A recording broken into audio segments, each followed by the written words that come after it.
Haga jingle kai Copa America quarter final hapring ka Colombia Persia ka Panama. Aba pai sya ka jingle kai ka kot kalayo ban tap ka gol ka baningkong. Tang ha ka minit ka ba pra lengba u Cordoba. Bad ya ka bol lai rapan bu dau Liem Rodriguez. Bad ha ka minit ka ba khatsan ka Colombia kalayo biang ban tap ka gol ka ba ar lengba ka penalti. Bad ya ka penalti la kan jat dau James Rodriguez.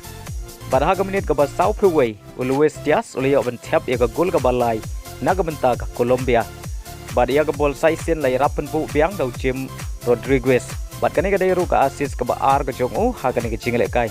Ha ka kelamin ka Colombia ka layo biang bat tap ka gol ka ba sau leng ba urios ha ka minit ka ba nyau peu. Bad shwa ban kot ka jingle kai ka Colombia ka layo biang bat tap ka gol ka ba san leng ba ka penalti balakan jat dau Borja ha ka minit ka khandai peu plus sau. Bad dai la bagi ni ki san gol ka Colombia kalayo ban rungsok siya ka semi-final.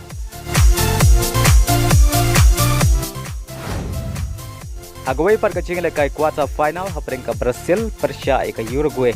Hagane ka jingle kai ka Brazil ka hapanile kai Khlem Vinicius Junior.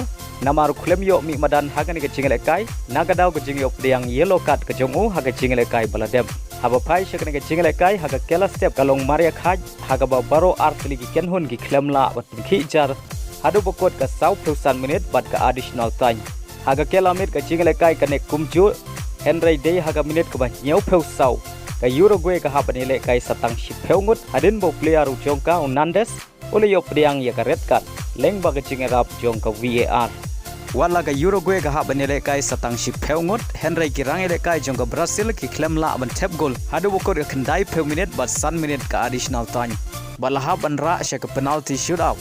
Banrai mano ban yorung siya ka semi-final. Badai hag penalty shootout ka Uruguay kalala ban pelem ya ka Brazil da saula ar hagani ka jingle kai quarter final.